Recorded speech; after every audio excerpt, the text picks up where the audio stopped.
So guys, let's go ahead and get right to it. Is it safe to say that LeBron James against Greg Popovich is the top storyline during these finals? LeBron James is playing Greg Popovich? In essence, a game of chess. I guess Greg Popovich is the chessboard and LeBron James may be the king. How about that? Well, I always thought LeBron was like more of a queen. Like the way he can move Don't to any... get fired, Bill. No, I didn't mean like that. I meant like he can move to any position on the board. He's the only chess piece that can basically do anything. Popovich is a guy who loves playing chess. It's going to be interesting. They've also had 10 days to prepare. I think, wouldn't you say they knew they were going to play Miami probably? Huh? Yeah, they were preparing for the Heat, I'm sure. Yeah. You know, the Heat have gotten limited effort from Dwayne Wade and from Chris Bosh, who didn't want to go into the paint, versus the Indiana Pacers. Why'd you say limited? Well, single-digit points in multiple games. Dwayne Wade only scored 20 points. I would say haphazard. But the Spurs, again, Tony Parker's playing terrific. Yep. They've had 9 days off. Is that good or bad, though? I think it's good because your best player inside is Tim Duncan, and he's 37 years old. That's true. So that's always a good thing. Yeah, I think it's good, too. I think Miami's going to win, but every round we've learned not to count out the Spurs. I think I picked against them the last 2 rounds, and they just shoved it in my face. With that said, guys, talking about the matchup, Tony Parker going up against Miami's top-rated pick-and-roll defense. How intriguing is that matchup? The toughest thing about playing against Tony Parker is they switch how they run conventional pick-and-roll. Gone are the boring, just dribble across half court and you set the pick-and-roll to the right or to the left. Now they're running them off, staggered. He'll enter the basketball and they'll go to the baseline and come off a baseline double. It's always to get the man helping and trailing, and always forcing the defense to communicate and or break down. And when you do, he takes advantage of it, not only scoring at the basket, but kicking it out to his shooters. That's very elaborate.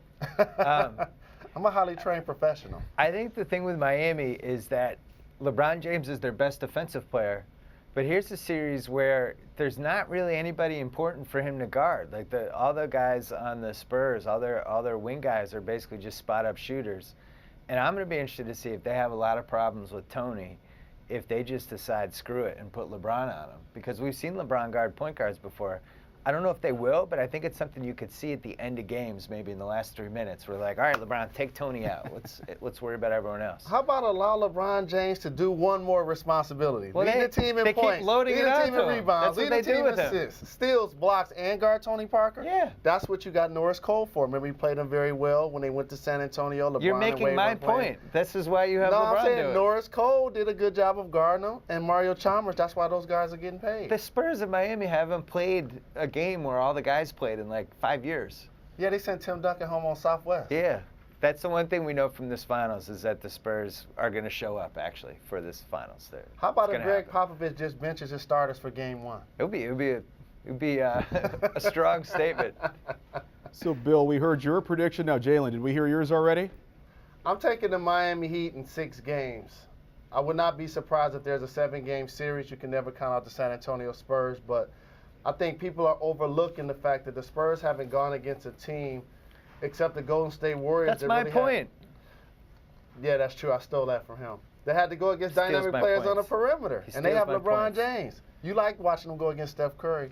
He came into his own in this year. Yeah, but they had no David Lee in round 2. They didn't get to play Oklahoma City at all. And in round 3, that Memphis team just ran out of gas. Lakers without Kobe. Lakers without Kobe, and the Lakers with Mike D'Antoni. So this is really the first series where they've had somebody really good. I want to know who the Pistons are taking in the draft, though. I'm as intrigued by that as this finals. I am, too. This could be a big draft pick for you. It can be. Jalen still uses we with the Pistons. Fans. Yeah. Absolutely. I would love for us to get Bennett. He'll probably be gone. Oladipo. I would love for us to get Oladipo. He'd probably be gone. Otto Porter. Otto Porter potentially, because he can play with Moose. They both are Georgetown products. Jalen and I are on the NBA draft telecast this year, so we've actually been talking a lot about the draft. We're probably the only 2 people that care. Especially, we wanted the Pistons to get the #1 overall pick. We felt like they deserved it. Yeah, 10 years after Darko Milicic, we thought you deserved it. A mulligan. Yeah. Gentlemen, we appreciate the Pistons' perspective as well as the NBA Finals perspective. Again, that's Jalen Rose and Bill Simmons breaking it all down for us this afternoon.